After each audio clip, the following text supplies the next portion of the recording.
What's up, guys, and welcome to the Photo Finish, Scot Radio's home for motorsports in general and NASCAR in particular.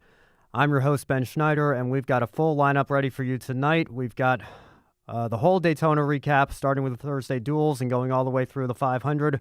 We'll also talk a little bit about F1 preseason testing, which kicked off today at Barcelona, with not really a surprise, I guess, at the top of the leaderboard in Sebastian Vettel, but also a complete no-show. And if you've been following along, I'm sure you can probably assume who that team is, but we'll get to all that later. But I want to start off by sending my condolences to the family of Sam Bass. Sam Bass was NASCAR's first ever officially licensed artist, and I encourage you to go online and just do a quick Google search, type in Sam Bass artist or Sam Bass NASCAR, and look at some of his work. It's absolutely phenomenal. And Bass actually also had a major role in designing a lot of paint schemes later in his career for the likes of Jeff Gordon and Dale Earnhardt Jr., and the paint schemes that we even still see on track today, many of them still resemble and are his work. And Bass struggled for a long time with a lot of kidney issues, and his health was continuing to deteriorate, and he unfortunately passed away on Saturday. So I want to send my condolences and thoughts and prayers out to the Bass family. And also one minor note coming out of IndyCar, and I thought this had already been confirmed, but I saw a tweet from IndyCar's official verified account tonight, so I guess maybe this is a second or more official press release coming out regarding the Indy 500 coverage, but it looks like Mike Tirico will be serving as NBC's main host for the pre-race coverage for the Indy 500 this year, which I think is absolutely fantastic to get a big name like that involved with the coverage, and I'm sure NBC is going to be pulling out all the stops for their first Indy 500, so certainly have a lot to look forward to in the month of May on the IndyCar side. All right, so let's roll right into Daytona and start off with the Thursday duels. The Gander Outdoors duels, it's been so hard to keep track of all the different sponsors that these twin qualifying races have had over the years, and you have to wonder, quite frankly, where the sport of NASCAR would be without Marcus Lemonis continuing to give back and pour in between Camping World and Gander, all the money he's given through sponsorship. But Gander Outdoors is now sponsoring the dual races, and I have to say, I really don't have that much to say about either of these races. They were a lot like the Clash in that, despite the fact that they were run at night instead of at daytime, we still saw that same single-file train around the outside of track and not a whole lot of action at all. And just to give you an idea of how little there was to talk about, Fox had, if you've never seen a Fox NASCAR broadcast, they have this segment that they bring out usually once or twice during the race called Crank It Up. And this is when the broadcasters just take a step back and drop their microphones, and all you hear is the roar of the engines. And this usually lasts for about 60 to 90 seconds. The broadcasters are completely quiet. Mike Joy's not saying anything. Darrell Waltrip isn't saying anything. Jeff Gordon's not saying anything. All we hear are the cars. And it's a nice moment. It kind of reminds us why we love the sport, you know, the roar of the engines at Daytona in particular. But this particular Crank It Up lasted during the second dual race for 8 laps, at least 8 full laps of Crank It Up where the broadcasters were completely silent. And it had to have been at least 6 or 7 minutes of dead air. And if Darrell Waltrip doesn't even have anything to tell you about what's going on track, you know that there's not a whole lot of action. And it really was just this same single-file line without a whole lot of passing. And I don't know if maybe that's because the drivers just didn't think they had a whole lot to race for because the 500 is such a long race, and maybe qualifying position isn't quite as important, and they didn't want to tear up their cars like most of them did in the dual race, or in the Clash rather, on Sunday. But really, the only main action that meant anything, aside from the starting lineup, that is, was to see who qualified for the 500 in the final 4 open spots that weren't guaranteed by, of course, cars with the 36 charters. And so you had Parker Kligerman and Ryan Truex going at it in the first duel, and Brendan Gaughan and Joey Gase going for it in the second duel. Tyler Reddick and Casey Mears had already locked themselves in based on their qualifying speeds on Sunday, so it was down to these 4 cars for the final 2 spots.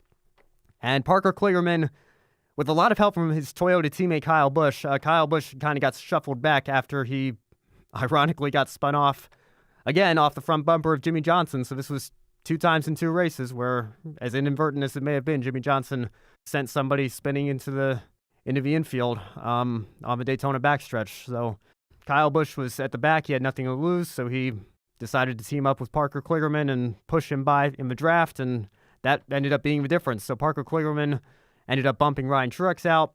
And in the second dual race, Brendan Gaughan, I guess this was kind of to be expected considering how much more experience Brendan has over Joey Gase, and likewise, I think Beard Oil Motorsports with their RCR alliance probably had a little bit of a stronger car, not a little bit, a lot of a stronger car than MBM and the small team that Joey Gase is driving for. Of course, no disrespect to them, but anyway, Brendan Gaughan ended up getting that final spot over Joey Gase, and for what it's worth, Kevin Harvick won the first dual race, so he started third in the 500, and Joey Logano won the second dual race and quite frankly, single-handedly, I think, saved the second dual race by providing really the only big move of the night. Logano was, I think, in fourth on the final lap and had a huge run of steam going through turns 1 and 2, and in something that we hadn't really seen all week, was able to pass 3 cars, albeit he had a lot of help from his teammate Ryan Blaney and some others behind them. But he took that full run and was able to clear Clint Bowyer coming off of turn 2 and never looked back. So Joey Logano ended up winning the second dual race, and that was pretty much it for the Thursday duels. Again, not a whole lot of action, much like the clash we saw just a few days earlier. All right, so the Friday truck race, this one was really, if nothing more, entertaining. I have to say, the trucks could at least race side by side with each other, but as is usually the case with these plate races, we saw a lot of torn up race cars, or race trucks, I guess, in this instance. And if you go back and look at the results sheets, everybody, and I mean literally everybody from 10th on back, is listed as a DNF due to a crash. There were no engine failures, no mechanical issues, no electrical, transmission, starting parks, or whatever. Every single car from 10th on back retired due to crash damage. And while this at least is entertaining to some fans, I guess I personally have never enjoyed it.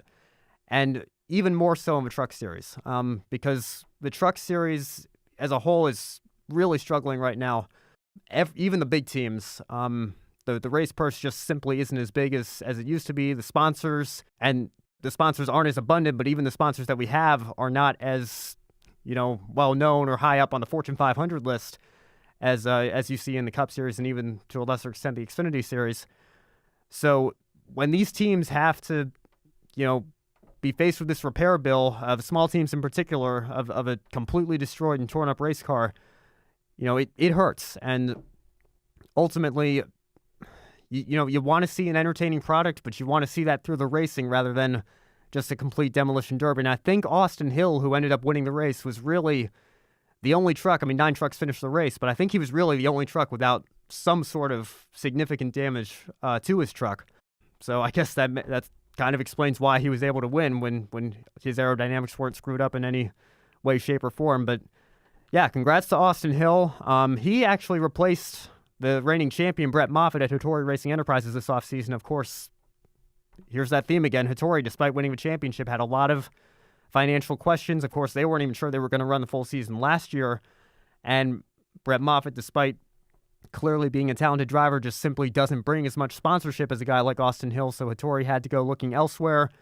Moffitt is not out of a series, though. He is currently with GMS Racing. He replaced Justin Haley, who moved up to Xfinity with colleague.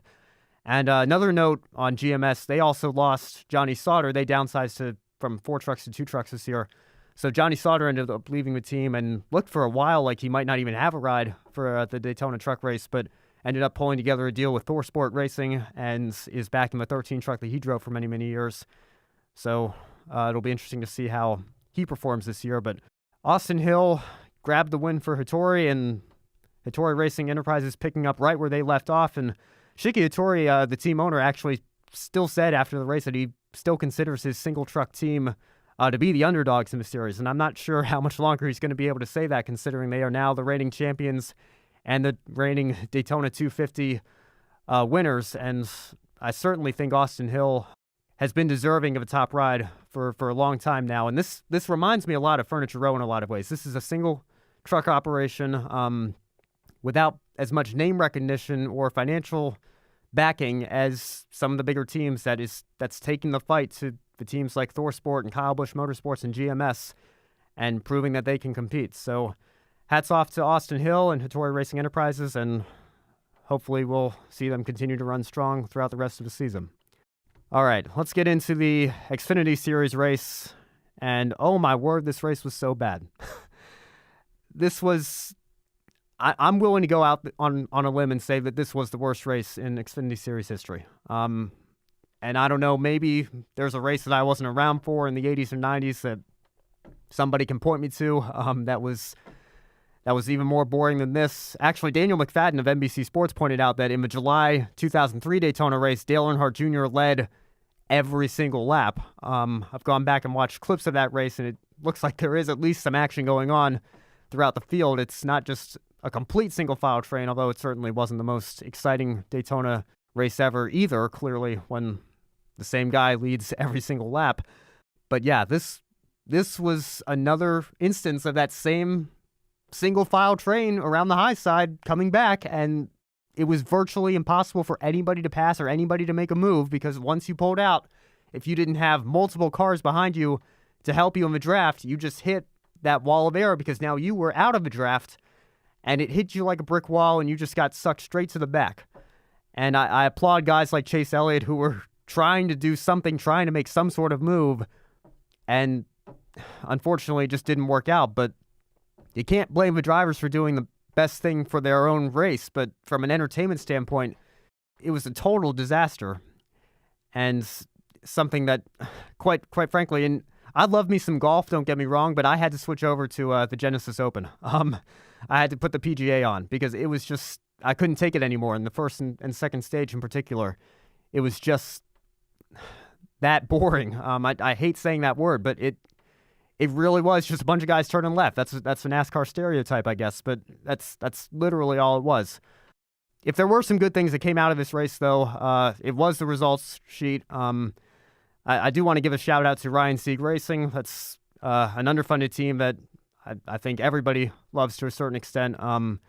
Ryan himself driving the main number 39 car. He came home fourth, which is his fourth career top 5 finish. 3 of them have come now at Daytona.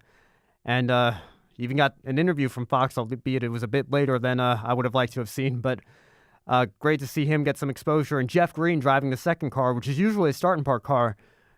He came home in 7th place. So the 2000 Series champion is showing that he still has what it takes. If that small team could get a little bit more funding, a little bit more sponsorship, I'd love to see what he could do. And finally, Michael Annett won the race for Junior Motorsports, being pushed home by his teammate Justin Allgaier. And this has been a long time coming for Michael Annett. If you don't know too much about Michael Annett, he was an Xfinity Series driver way back in the day when it was still the Nationwide Series. He was driving for Richard Petty Motorsports in that series, and he was injured in a crash, actually really about 6 years ago to the day, in February 2013 at Daytona.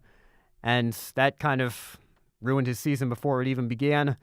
He had to take some time off to recover from that, but he came back and ended up moving to Cup the following year with Tommy Baldwin, and later moved to H. Scott. And again, without disrespecting those smaller teams, you can't really expect anybody to do much with that kind of equipment. Then he moved back to Xfinity rather with Junior Motorsports, and he has not had too much success. And he's consistently been the slowest of the 4 cars on the team. And he's caught a lot of flack from a lot of fans, and I'll even admit myself included.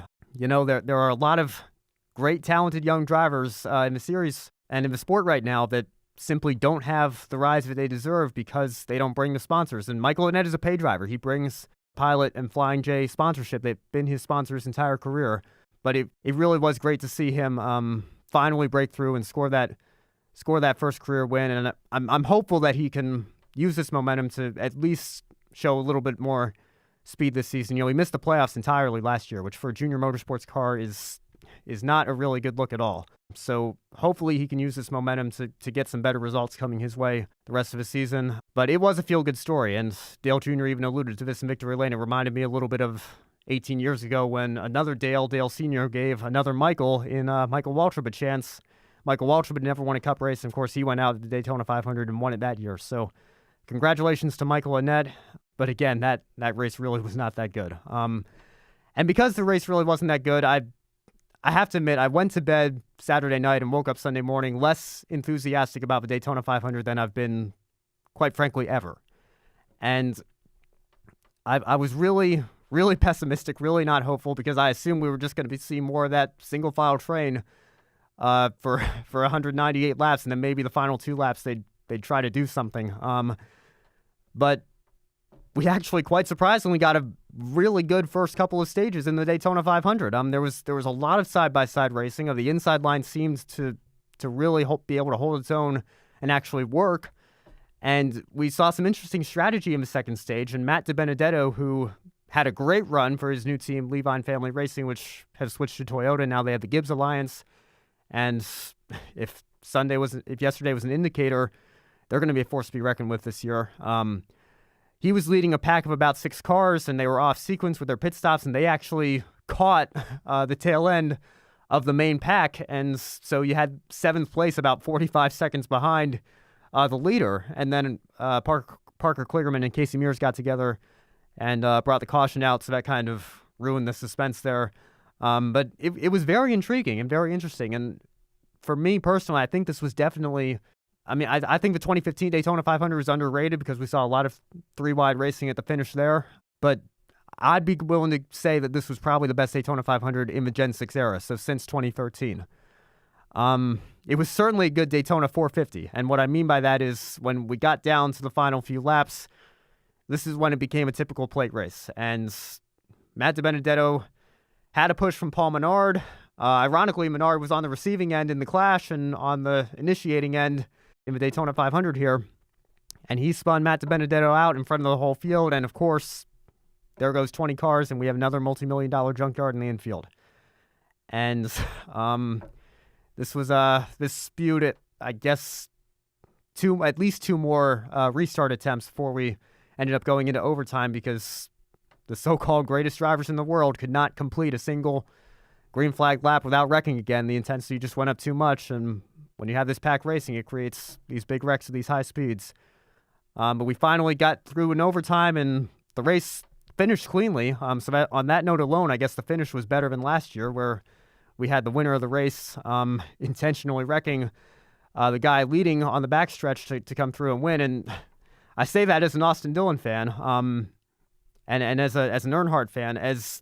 If you look at the results sheet from last year, I was ecstatic. But it's hard for me, even as a fan of Austin Dillon, to take pleasure in how he won that race last year. And, I wanted to be happy because it was so poetic, because it was 20 years to the day of Dale Sr. getting his win after 20 years of him trying to win the 500.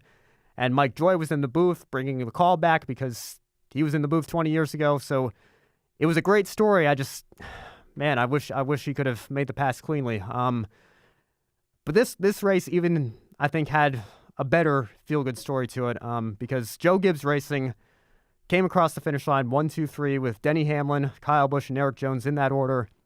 And this was a really heartwarming tribute to J.D. Gibbs. J.D. Gibbs was the son of Joe Gibbs, who, when Joe Gibbs went back to coach in the NFL for a few years, really took over the entire operation and is responsible for finding talent such as Denny Hamlin and Joey Logano, who's, of course, now with Penske and actually came in 4th. So he had a former Gibbs driver up there as well. And around 2015, J.D. Gibbs started developing symptoms from a brain disease and unfortunately lost his long battle with that in January, so not too long ago.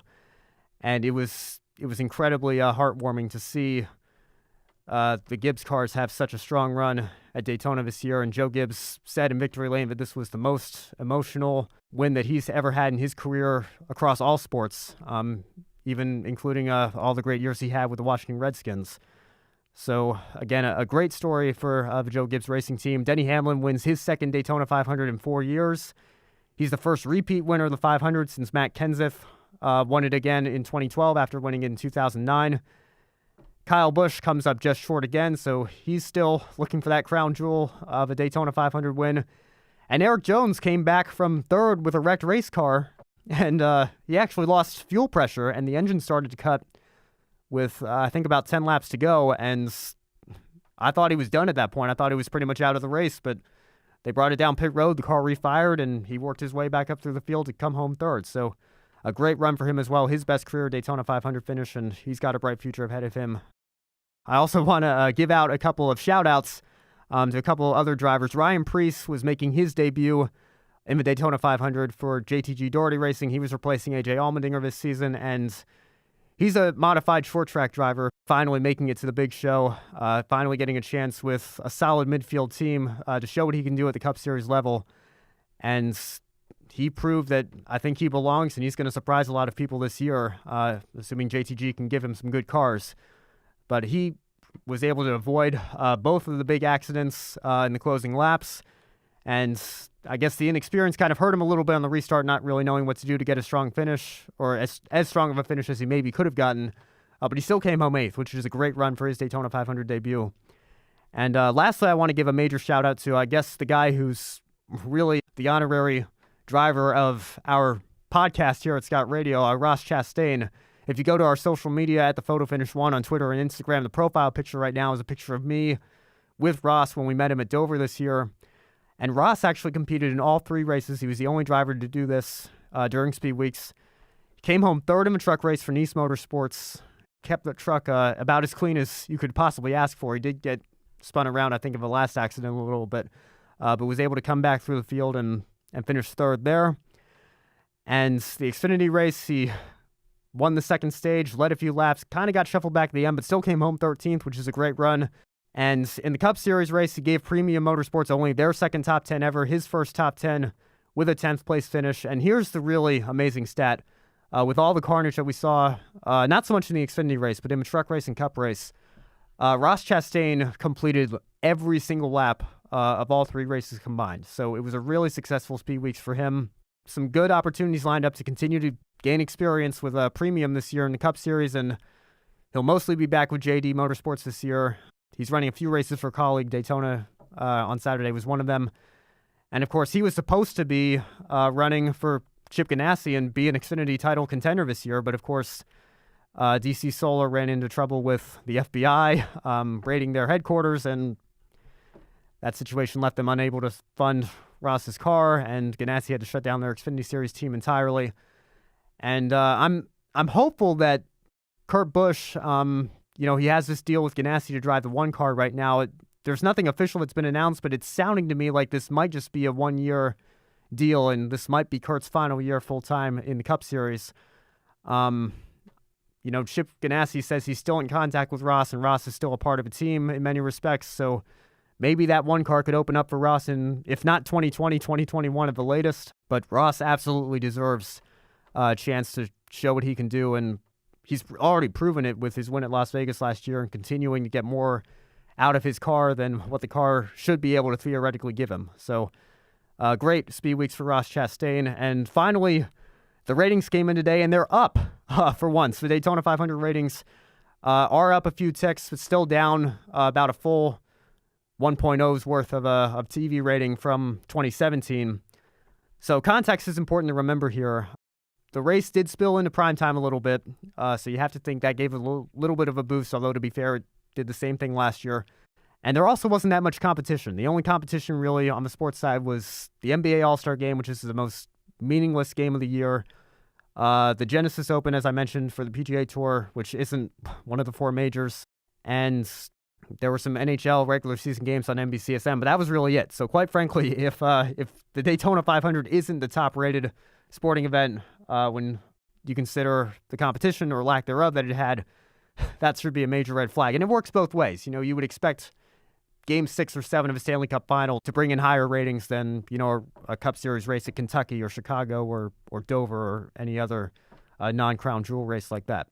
There was also some talk that maybe some promotion from Barstool Sports could have had something to do with the increase in ratings. The ratings were actually up in Boston and Washington, D.C., more so than any other markets in the country, which, Boston and D.C. aren't typically thought of as NASCAR heavy markets, but they're heavy markets for Barstool Sports audience, so maybe that had something to do with it. And I also just want to mention quickly, as we only have a few minutes left here, I do want to get to the F1 testing. There was really not a whole lot of promotion from ESPN whatsoever.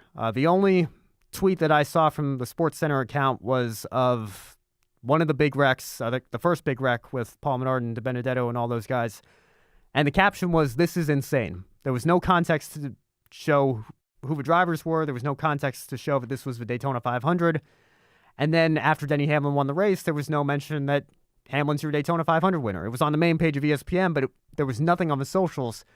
And yet we were getting NBA All-Star Games updates every 10 minutes or so. And I get that ESPN has a deal with the NBA. They don't have a deal with NASCAR anymore, but you would think that the biggest race of the year would get some coverage, especially when you're considering the fact that this is an interesting NBA game to follow, I guess, but it's, in the grand scheme of things, means absolutely nothing. It's an exhibition game. So a little bit disappointing in ESPN, but again, given what they did with Bob Pockras, Ricky Craven, and J-Ski before the start of this season, I guess you can't really be surprised. All right, and real quickly here as we close out the show, F1 testing at Barcelona kicked off today, and Sebastian Vettel set the fastest time with Ferrari, ran upwards of 160 laps, so he described it as David was close to perfection, and I quite frankly have to agree. There wasn't really much else that they could have done, and everything seemed to go right, and they had the fastest time, so this could be a sign of things to come, that Ferrari are going to maybe finally legitimately take the fight to Mercedes this year.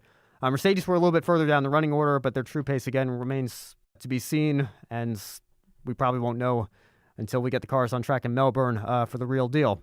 Red Bull, of course, debuting the Honda engine. They call the Honda engine, quote, a thing of beauty, which I think only further confirms that all the problems that McLaren and Honda had in their partnership, well, I shouldn't say all the problems, but the majority of the problems were on McLaren's side, and you saw it last year. McLaren and Renault really didn't go anywhere. They were still only about sixth in the constructors, and you have to think having a great driver in Fernando Alonso probably inflated that even more. So it'll be interesting to see. Carlos Sainz actually was, I think, the second fastest for McLaren today. So again, testing times aren't really a true indicator.